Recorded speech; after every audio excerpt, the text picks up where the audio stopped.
Salut tout le monde, j'espère que vous allez bien. Je suis super contente de vous montrer une journée dans mon assiette. Donc en me levant le matin, j'aime bien boire du thé vert, du thé blanc ou une tisane. En ce moment, c'est un thé vert que je me suis fait dans un pot style maçon et j'ai mis l'équivalent d'environ 2 tasses d'eau pour infuser mon thé. Et j'ai bu 2 fois cette quantité parce que je me suis fait exactement la même chose le soir.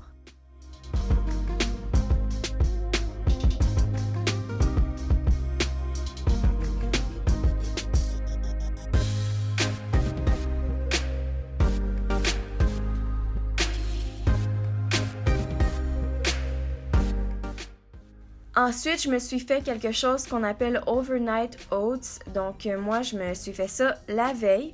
Comme ça, le lendemain, c'est facile de juste le prendre du frigo.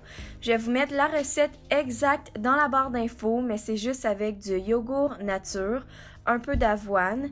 Ensuite de ça, sur le dessus, j'ai ajouté un mélange de noix que j'avais fait moi-même. Je l'avais publié sur Instagram.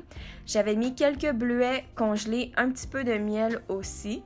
Et dans mon mélange de noix, il y avait des noix de Grenoble, des canneberges, abricots séchés, amandes, graines de tournesol, arachides.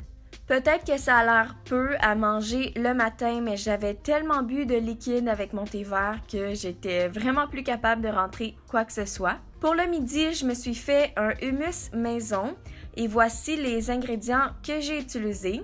Donc, j'utilise de l'huile d'olive, 2 cannes de pois chiches, un mélange d'épices, je vous avais déjà montré comment le faire en vidéo, du jus de citron frais, de l'ail haché, des graines de sésame et un peu de beurre d'arachide parce que ça prend du tahini, mais moi j'en ai pas, c'est en fait tout simplement du beurre de sésame.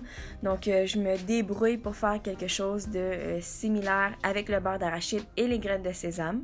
Et j'ai tout mis dans mon mélangeur, mais encore une fois, je vais vous mettre la recette exacte et beaucoup plus d'informations dans la barre d'infos.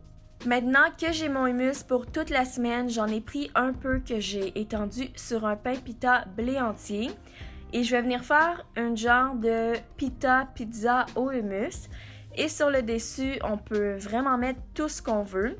Moi, j'avais mis des épinards, des tomates, du persil, de l'oignon et des graines de sésame, mais j'aurais pu mettre des olives aussi, c'est vraiment très bon. Dernièrement, j'ai eu un rendez-vous avec une nutritionniste et j'ai appris tellement de choses. C'était vraiment super intéressant, surtout pour pas manquer de quoi que ce soit dans son alimentation.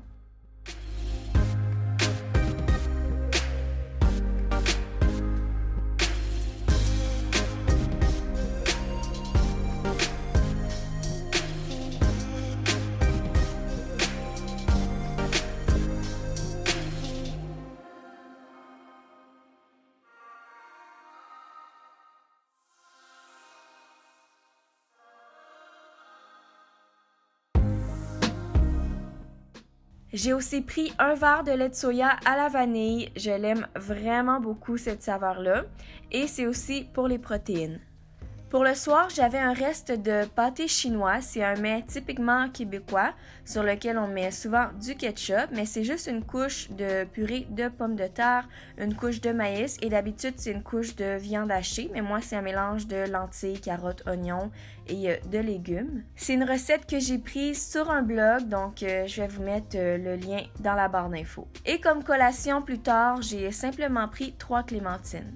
Je voulais juste vous montrer vite fait l'application que j'utilise. En fait, c'est un journal alimentaire. Je ne l'utilise pas tous les jours, mais c'est vraiment très bon si vous avez des objectifs, si vous voulez savoir un peu plus ce que vous mangez ou même pour perdre du poids ou pour maintenir un poids. Donc, c'est une application de Under Armour. Donc, c'est tout pour la vidéo d'aujourd'hui. J'espère vraiment que ça vous aura donné des idées. Dites-le moi si vous voulez en voir d'autres et nous, on se revoit très bientôt. Bye!